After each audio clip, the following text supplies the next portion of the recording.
जय हिंद। दो टूक में आपका स्वागत है। आज हम एक ऐसे राज से पर्दा उठाने की कोशिश करेंगे जिसे सुनकर आपका दिमाग हिल जाएगा, दिमाग सुन्न हो जाएगा। हम आपको ऐसी जानकारी देंगे जिसे देश की सरकार ने आपसे छुपा कर रखा। आपको आज़ाद भारत के सबसे बड़े आपराधिक षड्यंत्र के बारे में बताते हैं, जिसे हमने 5 महीने की तलाश के बाद आपके सामने रखने का फैसला किया है। कहानी है हिंदुस्तान में चल रहे नोटों की, 500 रुपए और 1000 रुपए के नोटों की। हमारी तहकीकात से हमें पता चला कि रिजर्व बैंक के अधिकारी और सरकार के माध्यम से देश के नकली नोटों के कारोबार में कहीं न कहीं इनकी हिस्सेदारी खड़ी हो गई है।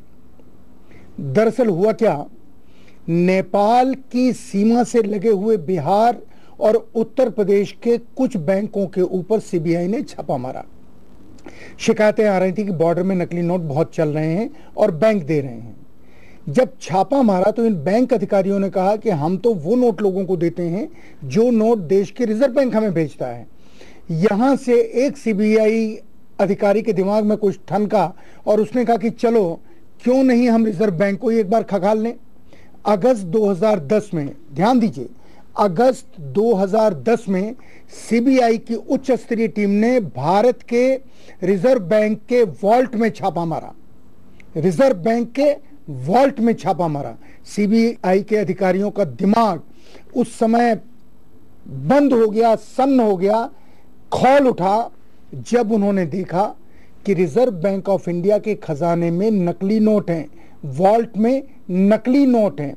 रिजर्व बैंक से मिले नकली नोट वैसे ही नोट थे जिसे पाकिस्तान की खुफिया एजेंसी नेपाल के रास्ते भारत भेज रही है। सवाल यह है कि भारत के रिजर्व बैंक के वॉल्ट में नकली नोट आए कहां से? क्या आईएसआई की पहुंच रिजर्व बैंक की तिजोरी तक है, या फिर कोई बहुत ही भयंकर साजिश है जो हिंदुस्तान की अर्थव्यवस्था को खोखला कर रही है या खोखला कर चुकी है? वरिष्ठ अधिकारियों से सीबीआई ने पूछताछ की। रिजर्व बैंक के वरिष्ठ अधिकारियों से सीबीआई ने पूछताछ की। इस पूरी घटना को भारत सरकार ने देश से और देश की संसद से छुपा लिया, या शायद सीबीआई ने भारत सरकार को इस घटना के बारे में कुछ बताया ही नहीं। चौथी दुनिया की तहकीकात से यह पता चला है कि जो कंपनी भारत के लिए करेंसी नोट छापती रही है वही 500 और 1000 के नकली नोट भी छाप रही है। मैं दोहरा रहा हूं, अंडरलाइन कर रहा हूं, जो कंपनी भारत की सरकार के लिए करेंसी नोट छाप रही है वही 500 और 1000 के नकली नोट भी छाप रही है। आम जनता के हाथों में नकली नोट है, पर उससे खबर तक नहीं है कि बैंक में नकली नोट मिल रहे हैं और उसके हाथ में बैंक का मिला हुआ नोट नकली नोट है। एटीएम नकली नोट उगल रहे हैं। कुछ सांसदों ने हमें बताया कि संसद के एटीएम से भी नकली नोट निकले हैं। असली नकली नोट पहचानने वाली मशीन नकली नोट को असली बता रही है। क्यों और कैसे, आगे आपको बताएंगे। इस देश में हो क्या रहा है ये समझ से बाहर है। आइए देखते हैं इस घोटाले की पूरी कहानी क्या है। जांच एजेंसियों को खबर मिली है कि पाकिस्तान की खुफिया एजेंसी आईएसआई नेपाल के रास्ते भारत में नकली नोट भेज रही है। बॉर्डर के इलाके में बैंकों में नकली नोटों का लेन देन हो रहा है।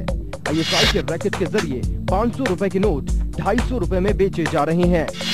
नेपाल बॉर्डर से सटे बिहार और उत्तर प्रदेश के करीब 70-80 बैंकों में छापा पड़ा। छापे के दौरान इन बैंकों में असली नोट भी मिले और नकली नोट भी।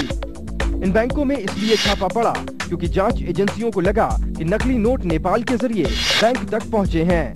लेकिन जब पूछताछ हुई तो सीबीआई के होश उड़ गए। कुछ बैंक अधिकारियों की पकड़ धकड़ हुई। ये बैंक अधिकारी रोने लगे, अपने बच्चों की कसमें खाने लगे। उन लोगों ने बताया कि उन्हें नकली नोटों के बारे में कोई जानकारी नहीं, क्योंकि ये नोट रिजर्व बैंक से आए हैं।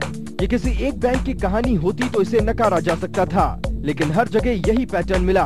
यहाँ से मिली जानकारी के बाद ही सीबीआई ने फैसला किया कि अगर नकली नोट रिजर्व बैंक से आए हैं तो वहीं जाकर देखा जाए कि मामला क्या है। CBI reserve bank of India पहुंची और यहाँ उसे नकली नोट मिले। हैरानी की बात यह है कि रिजर्व बैंक से मिले नकली नोट वही नोट थे जिन्हें आईएसआई नेपाल के जरिए भारत भेजती है। रिजर्व बैंक ऑफ इंडिया में ये नकली नोट कहां से आए, इस गुत्थी को सुलझाने के लिए बिहार और उत्तर प्रदेश में नकली नोटों के मामले को समझना जरूरी है। दरअसल हुआ ये कि आईएसआई की गतिविधियों की वजह से यहाँ आए दिन नकली नोट पकड़े जाते हैं। मामला अदालत पहुँचता है। बहुत सारे केसों में वकीलों ने अनजाने में जज के सामने ये दलील दी कि पहले ये तो तय हो जाए कि ये नोट नकली हैं। इन वकीलों को शायद जाली नोट के कारोबार के बारे में कोई अंदाजा नहीं था। सिर्फ कोर्ट से वक्त लेने के लिए उन्होंने ये दलील दी थी। कोर्ट ने जब्त हुए नोटों को जांच के लिए सरकारी लैब भेज दिया ताकि ये तय हो सके कि जब्त किए गए नोट नकली हैं। रिपोर्ट आती है कि नोट असली हैं। मतलब ये कि असली और नकली नोटों के कागज, इंक, छपाई और सुरक्षा चिन्ह सब एक जैसे हैं। जांच एजेंसियों के होश उड़ गए कि अगर ये नोट असली हैं, तो फिर 500 का नोट 250 में क्यों बिक रहा है। उन्हें तसल्ली नहीं हुई। फिर इन्हीं नोटों को टोक्यो और हांगकांग की लैब में भेजा गया। वहां से भी रिपोर्ट आई कि ये नोट असली हैं। फिर इन्हें अमेरिका भेजा गया। नकली नोट कितने असली हैं, इनका पता तब चला जब अमेरिका की एक लैब ने ये कहा कि ये नोट नकली हैं। लैब ने ये भी कहा कि दोनों में इतनी समानताएं हैं कि इन्हें पकड़ना मुश्किल है और जो विषमताएं हैं वे भी जानबूझकर डाली गई हैं और नोट बनाने वाली कोई बेहतरीन कंपनी ही ऐसे नोट बना सकती है। अमेरिका की लैब ने जांच एजेंसियों को पूरा प्रूफ दिया और तरीका बताया कि कैसे नकली नोट को पहचाना जा सकता है। इस लैब ने बताया कि नकली नोटों में एक छोटी सी जगह है जहां छेड़छाड़ हुई है। इसके बाद ही नेपाल बॉर्डर से सटे बैंकों में छापेमारी का सिलसिला शुरू हुआ। नकली नोटों की पहचान हो गई, लेकिन एक बड़ा सवाल खड़ा हो गया कि नेपाल से आने वाले 500 और 1000 के नोट और रिजर्व बैंक में मिलने वाले नकली नोट एक ही तरह के कैसे हैं। जिस नकली नोट को आईएसआई भेज रही है वही नोट रिजर्व बैंक में कैसे आया। दोनों जगह पकड़े गए नकली नोटों के कागज, इंक और छपाई एक जैसी क्यों हैं? एक्सपर्ट्स बताते हैं कि भारत के 500 और 1000 के जो नोट हैं उनकी क्वालिटी ऐसी है जिसे आसानी से नहीं बनाया जा सकता और पाकिस्तान के पास वो टेक्नोलॉजी है ही नहीं। इससे यही निष्कर्ष निकलता है कि जहां से ये नकली नोट आईएसआई को मिल रहे हैं वहीं से रिजर्व बैंक ऑफ इंडिया को भी सप्लाई हो रहे हैं। अब दो ही बातें हो सकती हैं। ये जांच एजेंसियों को तय करना है कि रिजर्व बैंक ऑफ इंडिया के अधिकारियों की मिलीभगत से नकली नोट आए या फिर हमारी अर्थव्यवस्था ही अंतर्राष्ट्रीय माफिया गैंग की साजिश का शिकार हो गई है। हमारे देश की सरकार और रिजर्व बैंक जाने अनजाने नोट छापने वाली विदेशी कंपनी के हिस्सेदार, पार्टनर बन चुके हैं। अब सवाल यही है कि इस खतरनाक साजिश पर देश की सरकार और एजेंसियां क्यों चुप हैं। इतने महीने बीत जाने के बावजूद अगस्त में यह छापा पड़ा था। किसी को यह पता नहीं है कि जांच में निकला क्या। सीबीआई और वित्त मंत्रालय को देश को बताना चाहिए कि बैंक अधिकारियों ने जांच के दौरान आखिर कहा क्या सत्य बताया। नकली नोटों के इस खतरनाक खेल पर सरकार, संसद और जांच एजेंसियां आखिर चुप क्यों हैं? संसद अंधेरे में क्यों है? सवाल उठता है कि ये नकली नोट आखिर छापता कौन है।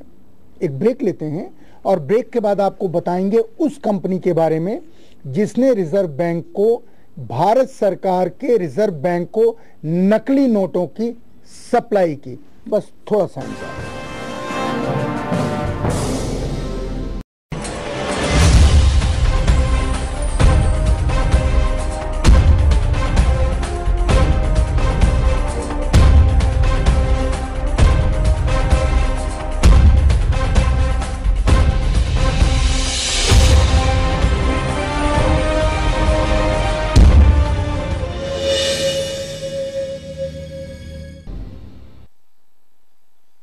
ब्रेक के बाद दो टूक में आपका स्वागत है।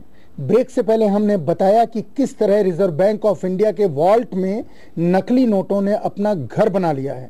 अब हम आपको बताएंगे इस कंपनी के बारे में जहां से ये नकली नोट आते हैं, जो इन नोटों को छापती है। इस कंपनी का नाम है डे ला रू। लिख लीजिए, डे ला रू। मजेदार बात यह है कि इस कंपनी के अंदर जांच हुई, इसके सीईओ को इस्तीफा देना पड़ा। यूरोप के अखबारों में नकली नोटों की कहानी छपी, लेकिन भारत में सरकार और रिजर्व बैंक ने किसी को इसकी हवा भी नहीं लगने दी। हमारी तहकीकात डेलारू नाम की कंपनी तक पहुंच गई। जो जानकारी हासिल हुई उससे ये साबित होता है कि नकली नोटों के कारोबार की जड़ में यही कंपनी है। डेलारू कंपनी का सबसे बड़ा करार रिजर्व बैंक ऑफ इंडिया के साथ था, जिसे ये स्पेशल वाटरमार्क वाला बैंक नोट पेपर सप्लाई करती रही है। पिछले कुछ समय से इस कंपनी में भूचाल आया हुआ है। जब रिजर्व बैंक में छापा पड़ा तो डेलारू के शेयर लुढ़क गए। यूरोप में खराब करेंसी नोटों की सप्लाई का मामला छा गया। इस कंपनी ने रिजर्व बैंक ऑफ इंडिया को कुछ ऐसे नोट दे दिए जो असली नहीं थे। रिजर्व बैंक ऑफ इंडिया की टीम इंग्लैंड गई। उसने डेलारू कंपनी के अधिकारियों से बातचीत की। नतीजा ये हुआ कि कंपनी ने हैम्पशायर की अपनी यूनिट में उत्पादन और आगे की शिपमेंट बंद कर दी। डेलारू कंपनी के अधिकारियों ने भरोसा दिलाने की बहुत कोशिश की, लेकिन रिजर्व बैंक ऑफ इंडिया ने ये कहा कि कंपनी से जुड़ी कई गंभीर चिंताएं हैं। अंग्रेजी में कहें तो सीरियस कंसर्न्स। टीम वापस भारत आ गई। डेलारू कंपनी की 25% कमाई भारत से होती है। इस खबर के आते ही डेलारू कंपनी के शेयर धराशाही हो गए। यूरोप में हंगामा मच गया, लेकिन हिंदुस्तान में न वित्त मंत्री ने कुछ कहा और न ही रिजर्व बैंक ऑफ इंडिया ने कोई बयान दिया। रिजर्व बैंक के प्रतिनिधियों ने जो चिंताएं बताईं, वे चिंताएं कैसी हैं? इन चिंताओं की गंभीरता कितनी है? रिजर्व बैंक ऑफ इंडिया के साथ डील बचाने के लिए कंपनी ने माना कि भारत के रिजर्व बैंक को दिए जा रहे करेंसी पेपर के उत्पादन में जो गलतियां हुई वो गंभीर हैं। बाद में कंपनी के चीफ एग्जीक्यूटिव जेम्स हसी को 13 अगस्त 2010 को इस्तीफा देना पड़ा। ये गलतियां क्या हैं? सरकार चुप क्यों है? रिजर्व बैंक ऑफ इंडिया क्यों खामोश है?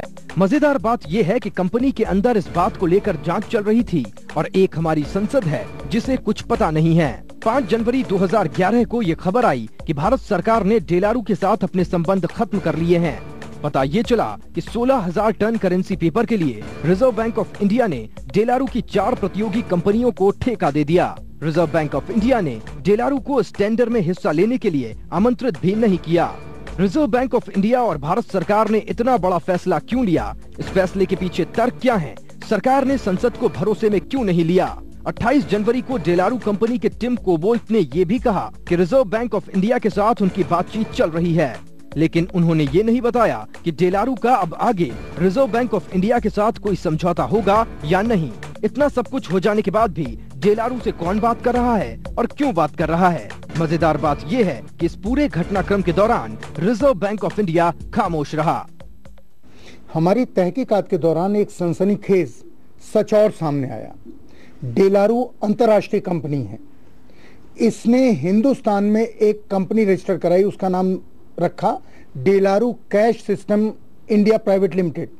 इस कंपनी को 2005 में सरकार ने दफ्तर खोलने की अनुमति भी दे दी। ये कंपनी करेंसी पेपर की, जो करेंसी का पेपर होता है, उसके अलावा passport, high security paper, security print, hologram और कैश प्रोसेसिंग सॉल्यूशन में डील करती है। ये भारत में असली और नकली नोटों की पहचान करने वाली मशीन भी बनाती है। मतलब ये कि यही कंपनी नकली नोट भारत भेजती है और यही कंपनी नकली नोटों की जांच करने वाली मशीन भी लगाती है। शायद यही वजह है कि देश में नकली नोट भी मशीन में असली नजर आते हैं। इस मशीन के सॉफ्टवेयर की अभी तक जांच नहीं की गई है। किसके इशारे पर और क्यों, जांच का विषय है। जांच एजेंसियों को अविलंब ऐसी मशीनों को जब्त करना चाहिए जो नकली नोटों को असली बताती हैं। सरकार को इस बात की जांच करनी चाहिए कि डेलारू कंपनी के रिश्ते किन किन आर्थिक संस्थानों से हैं। नोटों की जांच करने वाली मशीन की सप्लाई कहां कहां हुई है। एक ब्रेक लेते हैं और ब्रेक के बाद आपको बताएंगे किस तरह देश की जांच एजेंसियों को सब कुछ पता है लेकिन कोई एक्शन नहीं लिया जा रहा। इस कंपनी में ऐसी क्या खास बात है कि सरकार और जांच एजेंसियां खामोश हैं। एक छोटा सा ब्रेक, अभी वापस लौट।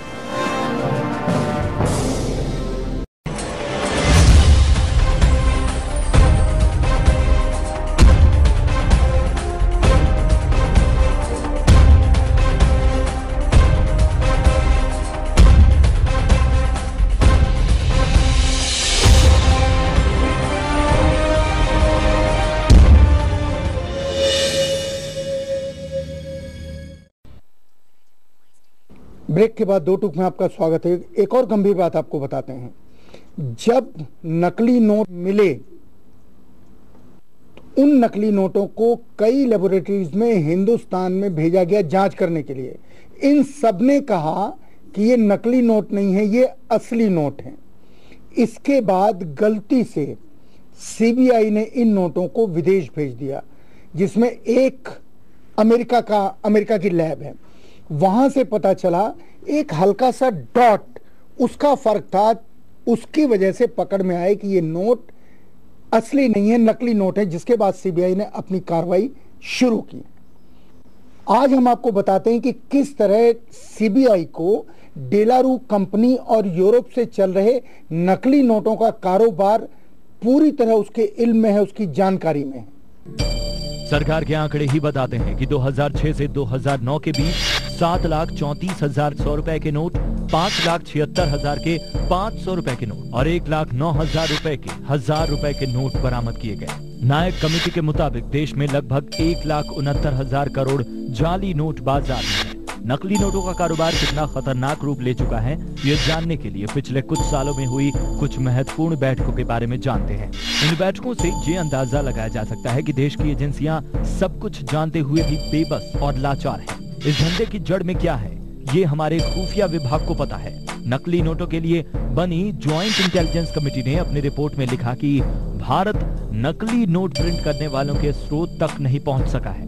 नोट छापने वाले प्रेस विदेशों में लगे हैं, इसलिए इस मुहिम में विदेश मंत्रालय की मदद लेनी होगी ताकि उन देशों पर दबाव डाला जा सके। 13 अगस्त 2009 को सीबीआई ने एक बयान दिया कि नकली नोट छापने वालों के पास भारतीय नोट बनाने वाला गुप्त सांचा है। नोट बनाने वाली स्पेशल इंक और पेपर की पूरी जानकारी है। इसी वजह से देश में असली दिखने वाले नकली नोट भेजे जा रहे हैं। सीबीआई के प्रवक्ता ने कहा कि नकली नोटों के मामले की तहकीकात के लिए देश की कई एजेंसियों के सहयोग से एक स्पेशल टीम बनाई गई है। 13 सितंबर 2009 को नॉर्थ ब्लॉक में स्थित इंटेलिजेंस ब्यूरो के हेडक्वार्टर में एक मीटिंग हुई थी। इसमें इकोनॉमिक इंटेलिजेंस की सारी अहम एजेंसियों ने हिस्सा लिया। इसमें directorate of revenue intelligence, intelligence bureau, IB, वित्त मंत्रालय, सीबीआई और सेंट्रल इकोनॉमिक इंटेलिजेंस ब्यूरो के प्रतिनिधि मौजूद थे।